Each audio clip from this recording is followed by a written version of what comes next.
Olá, meus amigos, como vocês estão? Depois de nossa última aula conversando sobre o Oriente Médio e outros conflitos, retornamos ao estudo de história do Brasil. Tenho certeza que vocês lembram detalhadamente dos últimos momentos do governo João Goulart.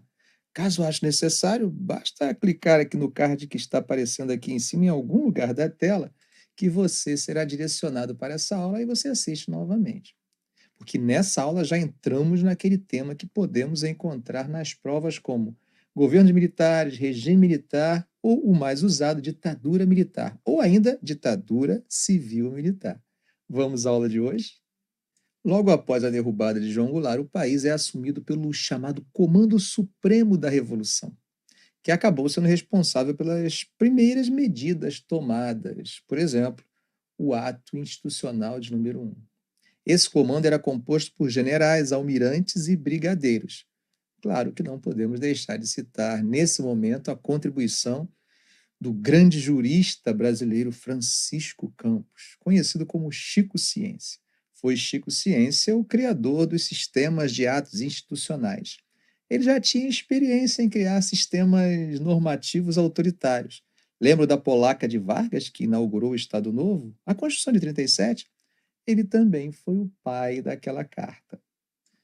Com o AI-1, o novo regime poderia suspender direitos políticos e cassar mandatos, além de autorizar a eleição indireta para presidente. Feito isso, veio a eleição. O vitorioso foi Castelo Branco. Os partidos políticos continuaram em funcionamento. Inclusive, o vice-presidente Castelo Branco era um civil filiado ao PSD. Por mais que não houvesse consenso nas Forças Armadas quanto ao médio e longo prazo, no curto prazo havia certa concordância em torno de uma limpeza geral. Quando falo de limpeza aqui, eu tenho que ressaltar o que seria essa sujeira. Estava na ponta da língua da maior parte da caserna, os corruptos e os comunistas. Os primeiros seriam substituídos por uma equipe técnica e intelectual afinada com o regime. Os segundos estariam a cargo de uma política com base na doutrina de segurança que deveria promover uma verdadeira caça aos políticos que fossem comunistas ou tivessem alguma afinidade com eles. Vocês devem estar se perguntando por que eu falei da maioria da caserna e não de todos. Porque se vocês lembram da aula sobre o governo João Goulart, devem lembrar de eventos como a Revolta dos Sargentos, em 1963, e da Revolta dos Marinheiros, em 64, que lutava por mais igualdade entre praças e oficiais no seio das Forças Armadas. Ou seja, após a instalação do regime, não foram apenas civis os perseguidos politicamente. Praças e oficiais também faziam parte da sujeira que deveria ser varrida do Brasil. Castelo Branco era considerado um general moderado. Didaticamente, poderíamos inseri-lo no grupo dos científicos, ou Sorbonne. Castelo Branco, inclusive, acabou emprestando o seu nome para esse grupo da alta oficialidade, que passou a ser chamado de castelista. Por que podemos classificar Castelo Branco como mais moderado, ou seja, castelista? Porque, mesmo concordando com a limpeza inicial, não via o futuro brasileiro nas mãos dos militares. Para ele, após a limpeza, o poder deveria ser devolvido aos civis. Mas isso não impedia que, ao mesmo tempo que promovia a desinfecção de tudo que cheirasse a sindicalismo, varguismo, comunismo, ele agisse em direção a um processo de centralização. Foi nessa linha que foi criado o Serviço Nacional de Informação, SNI, que buscava coordenar os sistemas de informação, tanto no Brasil quanto no exterior. A cassação de diversos políticos acabou tendo alcance limitado, pois os partidos, como eu falei, continuavam funcionando normalmente. Claro que em alguns casos havia ilegibilidade, como a do Marechal Henrique Teixeira Lott, declarado opositor ao regime. Mas os resultados das eleições de 65 não foram muito agradáveis. Cerca da metade dos estados onde houve eleições elegeram governadores da oposição. Eu acho que eles perceberam que estavam enxugando o gelo. Era necessária uma reforma eleitoral. Teoricamente, até aquele momento, o Brasil ainda estaria sob o manto da Constituição de 46, mas nesse momento eram necessárias mudanças profundas que não podiam ser justificadas como constitucionais. Castelo Branco lança o segundo ato institucional, Com o AI-2, a Constituição de 46 é suspensa e os partidos são extintos, além de acabar com a eleição direta para presidente. Mas, professor, o Brasil ficaria sem partidos políticos? Criou-se algumas regras para a formação dos partidos, vinculadas a um percentual do parlamento. A regra teve como resultado tornar quase impossível a formação de mais de dois partidos no Brasil. Surgia nesse momento o bipartidarismo brasileiro, ou seja, a situação e a oposição. A mensagem era clara: se há oposição, há democracia. A Arena Aliança Renovadora Nacional seria o partido do regime, já o MDB, Movimento Democrático Brasileiro, a oposição. Não demorou para que outros atos institucionais fossem lançados. O AI-3, Ato Institucional de número 3, e o AI-4, Ato Institucional de número 4. Quer saber o que eles previam? Pelo AI-3, a imprensa seria regulamentada por uma lei. Além disso, os prefeitos das capitais dos estados não seriam eleitos, mas indicados, nomeados pelo governador do estado. Já o AI-4 é bem interessante. Lembra que eu disse que a Constituição de 46 havia sido suspensa por Castelo Branco? Então, desde aquele momento, o Brasil não tinha uma carta constitucional. Em 66, o nosso brilhante Chico Ciência e o ministro da Justiça, Carlos Medeiros, começam a elaborar uma nova Carta Magna para o Brasil. É óbvio que a oposição e os grupos mais antenados achavam isso um pouquinho fora do padrão, né? A moçada começa a gritar e reclamar, fazer mimimi nas ruas. O governo, para calar a turva, ou pelo menos para acalmá-los, resolve publicar o AI-4, que convocava o Congresso em sessão extraordinária para um período de 1 mês e 12 dias, para discutir, votar e promulgar a nova Constituição brasileira. Ganhávamos a nossa sexta Constituição, a quinta só no período republicano. A Constituição de 67 era uma espécie de lançamento de atualização, que incluía boa parte dos decretos e atos institucionais lançados até então. Mas é claro que trazia novos patches de segurança para o sistema operacional. Na economia, o governo de Castelo Branco teria grande importância para os rumos que o desenvolvimento brasileiro trilharia, ao menos até 73. Claro que, como vocês sabem, desde o governo de JK, a economia estava em crise.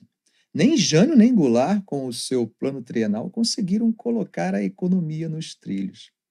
A inflação era um dos principais problemas de nossa economia, e com o alto endividamento em moeda estrangeira, a situação só tendia a piorar. Qual foi o diagnóstico apresentado para o problema? Segundo a equipe econômica do ministro Roberto Campos, na intimidade Bob Field, a nossa inflação era uma inflação de demanda. Excesso de demanda estaria contribuindo para a desvalorização de nossa moeda.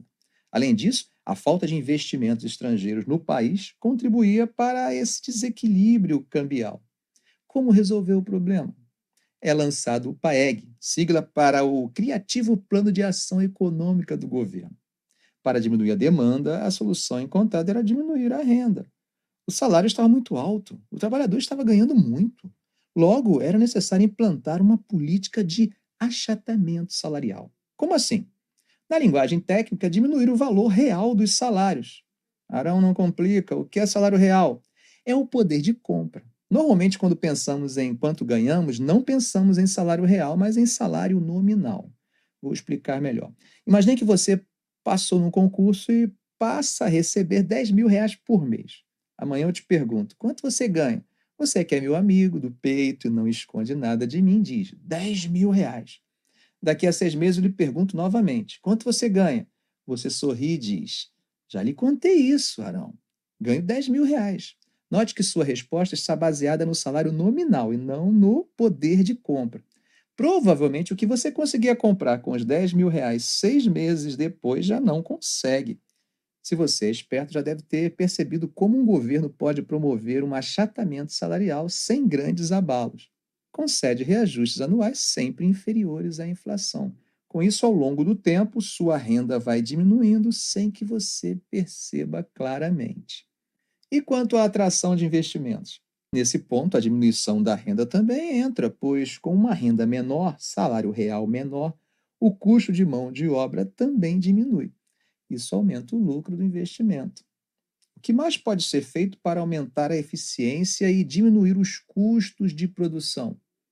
Diminuir direitos trabalhistas. O PAEG acaba com a estabilidade no emprego. Antes do PAEG, o trabalhador que permanecesse em uma empresa por 10 anos ganhava estabilidade. A partir do PAEG, você optaria na hora da entrevista de emprego ou pelo FGTS ou pela estabilidade.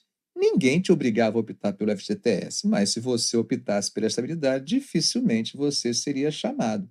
Inevitavelmente, a estabilidade acaba. O FGTS, que existe até hoje, foi criado nesse momento e foi uma ideia genial.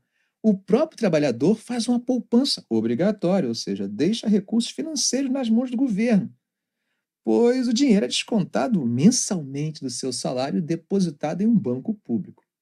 E caso seja mandado embora sem justa causa, recebe seu próprio dinheiro como indenização. Esses recursos alimentariam o Sistema Nacional de Habitação, que, com o dinheiro do próprio trabalhador, financiaria a construção de casas populares. É preciso salientar que o PAEG resultou no aumento da massa salarial, embora tenha produzido a diminuição da renda individual e o aumento da desigualdade. E sem o PAEG, muito provavelmente o Brasil não teria vivido o período do chamado milagre econômico. É claro que a oposição não ficaria inerte após ter sido derrotada em 64. Mesmo parte dos políticos que haviam apoiado a aventura de 64, ao assistirem ao enrijecimento do regime, se arrependeriam e passariam a fazer oposição. Não falo de qualquer um. Falo do mais conhecido nome da direita brasileira da década de 1950. Talvez o mais atuante dos políticos civis na luta contra o trabalhismo e contra o comunismo. Você já deve estar falando o nome dele aí, né? O pesadelo de Vargas, o pesadelo de JK, o pesadelo de Goulart. Ele mesmo, nada mais, nada menos do que Carlos Lacerda. O político e jornalista da UDN muda de lado e se junta aos seus arqui-inimigos, JK e Goulart, para formarem uma força política de oposição à chamada Frente Ampla. Greves tomavam conta do país, ações operárias. Enquanto isso, o sempre impetuoso Brizola. Lembra das fotos que eu mostrei na aula de João Goulart? Então, ele mesmo, sempre chegado a soluções mais violentas, fazia contato com Cuba, de onde recebeu recursos para montar uma resistência armada no Brasil. Era o chamado Movimento Nacionalista Revolucionário. Ainda em meados de 66, um grupo de ex-militares, principalmente ex-sargentos, deu início a um movimento de guerrilha contra o regime lá na Serra do Caparaó, em Minas Gerais. Denúncias apontavam que Brizola era quem articulava e financiava o grupo com dinheiro cubano, que chegava ao Brasil via Uruguai. Mas o movimento acabou sendo sufocado. Antes de deixar o governo, em julho de 67, Castelo Branco foi responsável pelo decreto que instituiu a Lei de Segurança Nacional, orientada em grande parte pelas doutrinas defendidas na ESG, Escola Superior de Guerra. As agitações cresciam e é nesse cenário que Castelo Branco seria substituído por Costa e Silva. Mas os governos de Costa e Silva e Médici ficam para a nossa próxima aula. Não saia antes de fazer umas questões junto comigo. Assim, você testa se a aula foi útil para você. Vamos lá? Por outro lado, o governo liquidou um dos direitos mais valorizados pelos assalariados urbanos, a estabilidade no emprego após 10 anos de serviço, garantida pela CLT. A fórmula surgiu com a criação do Fundo de Garantia por Tempo de Serviço, FGTS, na prática, em substituição à estabilidade. Ainda que a adesão ao fundo não fosse por lei obrigatória, ela tomou de fato esse caráter. Sem a opção pelo FGTS, passou a ser impossível obter emprego. O fundo é constituído por importâncias recolhidas mensalmente na forma de um depósito bancário em nome do trabalhador. Ele só poderia ser levantado em casos específicos, como dispensa injusta, compra de casa própria, casamento, aposentadoria. Boris Fausto, História do Brasil. A criação do FGTS ocorreu, alternativa A, no Estado Novo, sob a ditadura de Getúlio Vargas. Alternativa B, no governo de Eurico Dutra. Alternativa C, no governo de Juscelino Kubitschek. Alternativa D, após o golpe de 64, no governo general Castelo Branco. Alternativa E, após a redemocratização no governo de José Sarney. Dê uma pausa, leia com calma. Eu vou passar para o gabarito em 1, 2, 3, 4, 5. A resposta é a letra D. Somente a alternativa D está correta. O texto do historiador Boris Fausto menciona o surgimento da CLT, Consolidação das Leis Trabalhistas, elaborada pelo governo Vargas, 1930 a 45. Estas leis contemplavam apenas os trabalhadores urbanos, defendiam a estabilidade no emprego após 10 anos de trabalho. Em 1966, no governo do presidente militar Castelo Branco, a estabilidade foi substituída pelo FGTS, Fundo de Garantia por Tempo de Serviço, com a empresa depositando uma quantia todo mês na conta do trabalhador. O golpe de Estado de 31 de março de 64 foi lançado aparentemente para livrar o país da corrupção e do comunismo e para restaurar a democracia. Mas o novo regime começou a mudar as instituições do país através de decretos chamados Atos Institucionais, AIs. Eles eram justificados como decorrência do exercício do poder constituinte, inerente a todas as revoluções. O AI-1 foi baixado em abril de 64 pelos comandantes das Forças Armadas, estabelecendo a eleição de um novo presidente da República por votação indireta no Congresso Nacional. O general Humberto de Castelo Branco foi eleito presidente. O AI-1 não tocara no calendário para as eleições aos governos dos estados. Em outubro de 65, realizaram-se as eleições diretas em 11 deles. O resultado das urnas alarmou os meios militares, pois a oposição triunfou em estados importantes. Em 17 de outubro de 65, dias após as eleições estaduais, foi decretado o AI-2, Boris Fausto, História do Brasil adaptado. A medida mais importante do AI-2 foi a alternativa A, a imposição do militarismo com o fechamento definitivo do Congresso Nacional e a substituição de todos os membros do Supremo Tribunal Federal.